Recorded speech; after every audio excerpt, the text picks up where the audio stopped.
სიყვარულზე, ქორწინებაზე და ბავშვის აღზრდაზე. ეზოთერიული შეხედულება.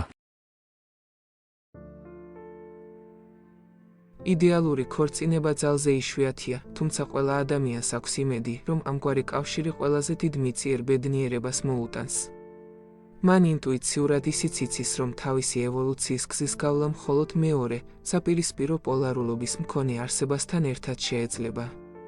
იმ იმედიც, რომ მიაღწევს განვითარების უმაღლეს საფეხურს ერთვება ცხოვრების რიტმში, რაც ეფუძნება საწინააღმდეგო სქესის ადამიანთან ურთიერთქმედებას, მაგრამ ქორწინებიდან იშვიათად ღებულობს იმას, რაც ასე ძლიერს წყურია მის სულს. ხშირად ქორწინების შენარჩუნება ხდება მხოლოდ ატანის ხარჯზე. ბევრი წყვილი არ წყვეტს ურთიერთობას საზოგადოებრივი აზრის ზეწოლის გამო ან მერკანტილური მოსაზრებით. თუმცა უმეტესობა ქორწინდება იმ მისწრაფებით, რათა შეიგრძნოს ისეთი უმაღლესი სულიერი ერთიანობა, რაც მხოლოდ ცოლ-ქმრულმა კავშირმა შეიძლება მოუტანოს. სწორედ ესაა ის, რაც დევს ქორწინების საფუძველში, მოთხოვნილება იმისა, რომ გასაქანი მიეცეს მოზღვავებულს სასიცოცხლო ენერგიას, ან მიიღოს ძალები, რაც ადამიანს არ ჰყოფნის თავისი ბუნებიდან გამომდინარე. მიზნის მისაღწევად კი მხოლოდ ის კავშირი იქნება მართებული, როდესაც ერთი პარტნიორი მეორეში ხედავს არა მხოლოდ საკუთარი სურვილების დაკმაყოფილების ობიექტს, არამედ აცნობიერებს იმასაც, რომ თვითონაც უნდა გასცეს ის, რასაც თავისი მეორე ნახევრისაგან ელის. აქ იგულისხმება ენერგიების ურთიერთგაცვლა და არა ენერგიის მხოლოდ ცალმხრივად გაცემის პროცესი. წყვილს შორის შეიძლება როგორც ნაწილობრივი, ასევე სრული გაუცხოება მოხდეს. ადამიანმა ზურგი აქციოს თავის პარტნიორს ან ნაწილობრივ ჩამოშორდეს და ქორწინების გარეთ ურთიერთობებში ეძებოს მხოლოდ ინტელექტუალური სიახლოვე და თანაგრძნობა. ფიზიკური ურთიერთობისგან კი თავი შეიკავოს.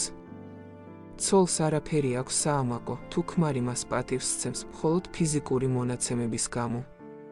ამ დროს შესაძლებელია, რომ მისი მეუღლის სიახლოვის შინაგანი სწრაფვა მიმართული იყოს სხვა მიზნისკენ. ასეთ შემთხვევაში მამაკაცი პოულობს ისეთ ქალს, რომელთანაც ქორწინების გარეშე სიყვარული დააკავშირებს. ქალისა და მამაკაცის ერთიანობის კანონებში იგულისხმება ბევრად მეტი, ვიდრე უბრალო ფიზიკური კავშირი, როგორც ეს ეზოთერულ ფილოსოფიაშია. სადაც განიხილება ადამიანის 7 სხეული: ფიზიკური, ეთერული, ასტრალური, მენტალური, კაუზალური, ატმანური, ღვთაებრივი. ეზოთერული ფილოსოფია გვასწავლის, რომ სანამ ადამიანის თითოეული სხეული არ მიაღწევს თავისი განვითარების ოპტიმალურ დონეს, მანამდე საყვარელ ადამიანთან ერთიანობას ვერ მოიპოვებს. მისი ქორწინება არ იქნება სრულყოფილი და სექსუალური შიმშილის გამოკვლევაც გააგრძელებს პარტნიორის ძებნას. თუმცა ადამიანები ერთნაირად არ ვითარდებით. ჩვენს დროში საშუალო დონის ადამიანის მხოლოდ პირველ 3 სხეულს შეუძლია გაერთიანება, მის ფიზიკურ გარსს, ინსტინქტურ ანუ ეთერულ სხეულსა და ემოციონალურ ანუ ასტრალურ სხეულს. სხვა სიტყვებით რომ ვთქვათ, მას შეუძლია ფიზიკური კავშირი, ინსტინქტური ლტოლვა და ნაზი გრძნობების გამოხატვა. ამავე დროს ძალიან სუსტი წარმოდგენა აქვს ინტელექტუალურ სიახლოვეზე. მაგრამ შედარებით განვითარებულ ადამიანს, ამასთან ერთად თუ მენტალური სხეულიც უფუნქციონირებს, ეძებს ისეთ პარტნიორს, რომლის ცხოვრებისეული ინტერესები ახლოს იქნება მის ინტერესებთან. მეორე მხრივ შედარებით უფრო პრიმიტიული ტიპის ადამიანი პარტნიორისგან მოითხოვს მხოლოდ საკუთარი ფიზიკური მოთხოვნილებების დაკმაყოფილებას და ამ ვნების მიღების შემდეგ მის მიმართ რჩება სრულიად გულგრილი.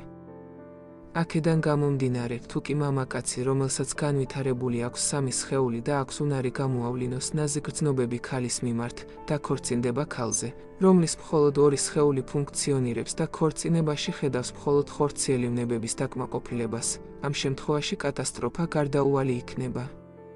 თუ კი მამაკაცი, რომელიც ფლობს 4 ფიზიკურ, ეთერულ, ასტრალურ და მენტალურ სხეულს დაქორწინდება ქალზე, რომელსაც შეუძლია უყვარდეს, მაგრამ თუ არ შეუძლია მისი მეგობარიც იყოს, წყვილი იგივე პრობლემის წინაშე დადგება. ცოლი ქმრისგან მიიღებს ყველაფერს, რაც მისთვის აუცილებელია, რადგანაც ის ფუნქციონირებს მხოლოდ სამშრეზე და მისი სამივე სხეული დაკმაყოფილებულია. თუმცა მისი მეუღლის მენტალური სხეული, რომელიც პარტნიორის გარეშე დარჩა, აუცილებლად დაიწყებს პარტნიორის ძებნას და შესაძლებელია ის იპოვოს მაღალი ინტელექტუალური მონაცემების მქონე ქალში.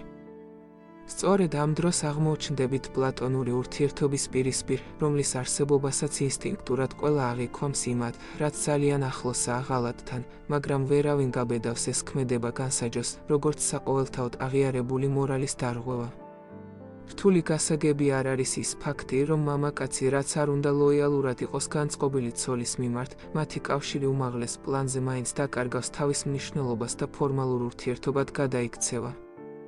ახლა წარმოვიდგინოთ მაღალგანვითარებული ადამიანი, რომელიც ემზადება დასაქორწინებლად და განსაზღვროთ იდეალური პირობები ასეთი კავშირისთვის. პირველ რიგში მას უნდა ახსოვდეს, რომ მისი 7 ნატიფი სხეულიდან თითოეული, განვითარების მაღალ დონეს სხვადასხვა ასაკში აღწევს. ფიზიკური სხეულის განვითარება ხდება თითქმის დაბადებისთანავე. სურვილების სხეული ფუნქციონირებას იწყებს სქესობრივი მომწიფების ასაკში, რაც ფაქტიურად მისი სხეულის ფორმირების სიგნალია. ნაზი გრძნობები ვითარდება ადამიანის ცხოვრების მეორე 10 წლეულში, ხოლო კონკრეტულად მენტალური სხეულის ფორმირება სრულდება მესამე 10 წლეულში. ზოგიერთ ეზოთერულ სკოლაში დანერგილია 7 წლიანი ციკლის მკაცრი აღრიცხვა, მაგრამ ადამიანები ვითარდებიან სხვადასხვანაირად, ამიტომ თეორიული დაყოფა, რომელიც ზემოთ მოვიყვანეთ, წავსებით მისაღებია. აბსტრაქტული გონება ვითარდება მე-4 10 წლეულში.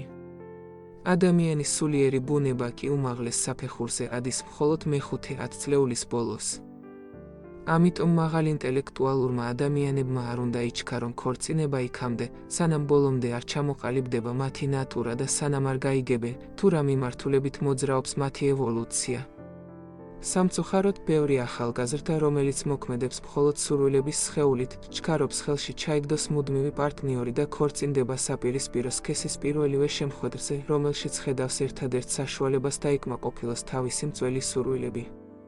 არის სულსწრაფობის ისეთი შემთხვევაც, როდესაც ადამიანი ემოციურ აღმავლობას შეცდომით აღიქვამს ერთიანობის ნამდვილ ჰარმონიად ისე, რომ არც კი ცდილობს საკუთარი თავი და შესაძლებლობები ბოლომდე შეიცნოს და განვითარება გააგრძელოს ქორწინების შემდეგაც.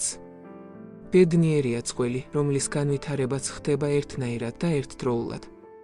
ცოლ-ქმრულ ურთიერთობაში მათი სიყვარული გახდება უფრო ღრმა და მდიდარი, იმის გათვალისწინებით, თუ როგორ დაიწყება მათ ცხოვრებაში სხეულების შემოსვლა სათითაოდ და როგორ იპოვიან თავიანთ პარტნიორს იმავე სხეულში, რომელიც ნელ-ნელა ცამდე ამაღლდება.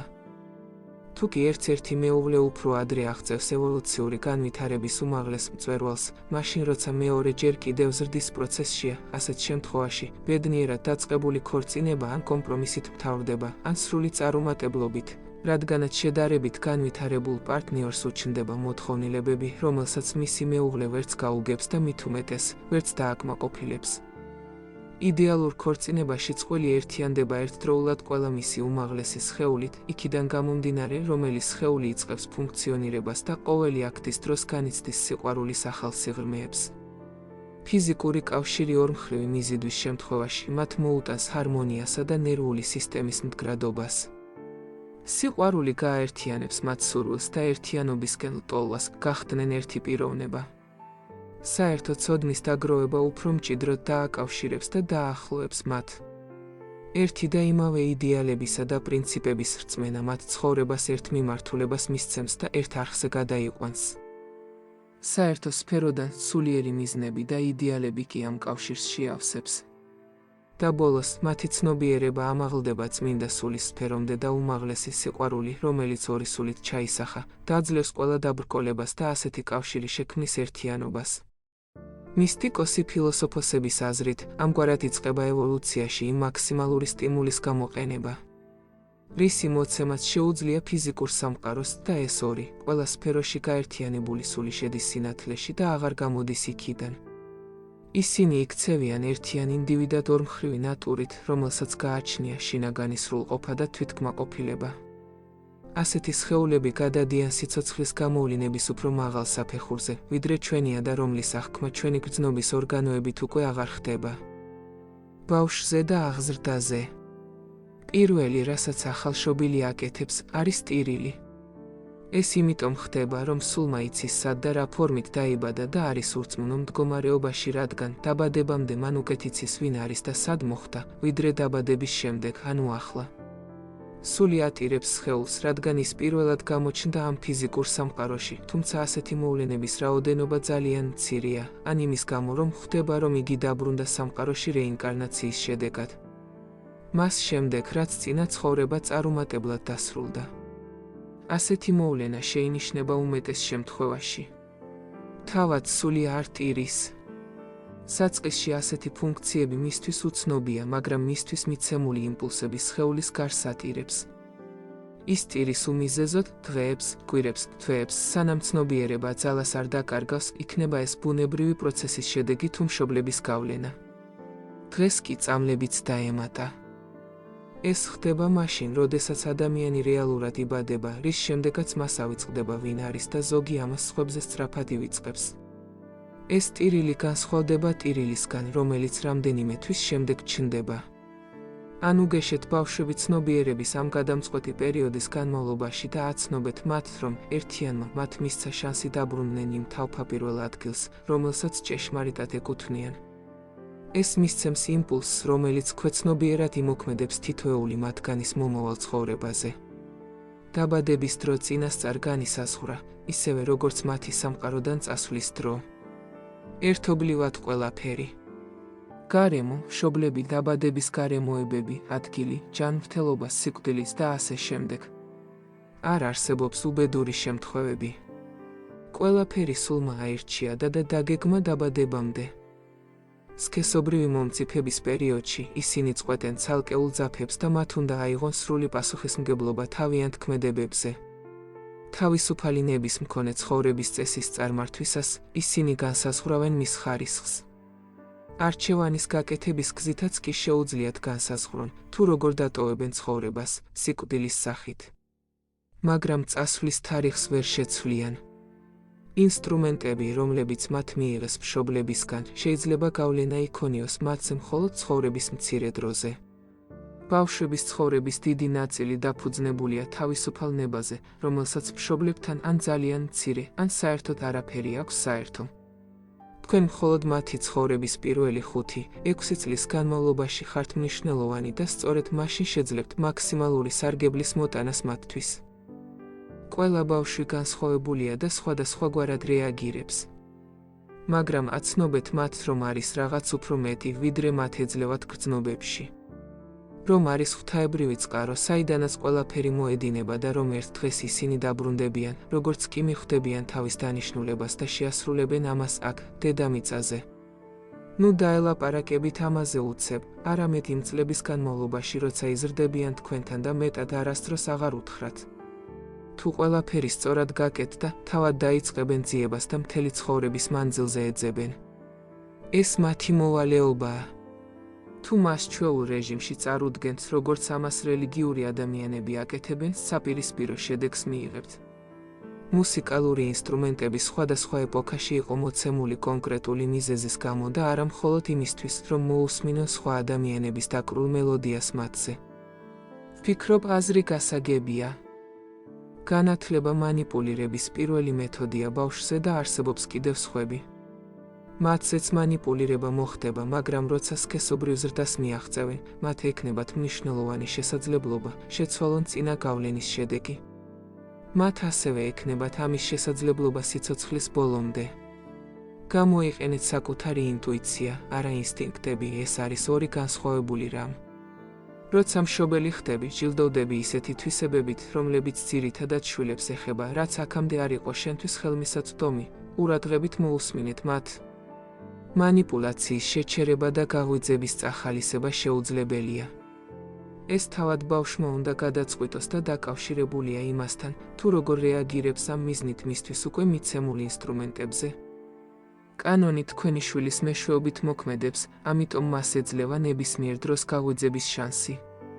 მხოლოდ მას აქვს უფლება გადაწყვიტოს, როდის მოხდება ეს. თქვენი შვილები არ არიან თქვენი შვილები. ისინი არიან შვილები სიცოცხლის ლტოლვისა. თქვენს გამო მოდიან, მაგრამ არა თქვენგან და მართალია თქვენთან არიან, მაგრამ თქვენ არ გეკუთვნიან. თქვენ შეგიძლიათ აჩუქოთ მათ თქვენი სიყვარული, მაგრამ არა თქვენი აზრები, რადგან მათ აქვთ საკუთარი აზრები. თქვენ შეგიძლიათ მისცეთ ნავსადგური მათ სხეულებს, მაგრამ არა მათ სულებს, რადგან მათი სულები ცხოვრობენ ხვალინდელ სახლში, სადაც თქვენ, ოცნებებშიც კი არ შეგიძლიათ იქ ყოფნა. შეიძლება თქვენ ცდილობდეთ იყოთ აღმზრდელი, მაგრამ ნუ ეცდებით ისინი თქვენ დაგემკვანონ. რადგან ცხოვრება უკან არ ბრუნდება და არ ჩერდება გუშინდელ დღეზე. თქვენ ხართ მშვილდები, საიდანაც თქვენი შვილები, ცოცხალი ისრებივით, წინ იმართებიან. მსროლელი ხედავს მიზანს უსასრულობის გზაზე და თავისი ძალით მომართავს, რომ მისმა ისრებმა სწრაფად და შორს იფრინონ. და თქვენმა ისარმა ხელში ატაროს სიხარული, როგორც მსროლელს უყვარს მფრინავი ისარი, ასევე უყვარს მშვილდიც, რომელიც ადგილზე რჩება. თუ გინდათ რომ გაზარდოთ კარგი შვილები, დაახარჯეთ ორიჯერ ნაკლები ფული და დაახარჯეთ ორიჯერ მეტი დრო. გისურვებთ სიყვარულს, მყარ ოჯახს და ჯანმრთელ, გონიერ შვილებს. მშვიდობა გქონდეთ.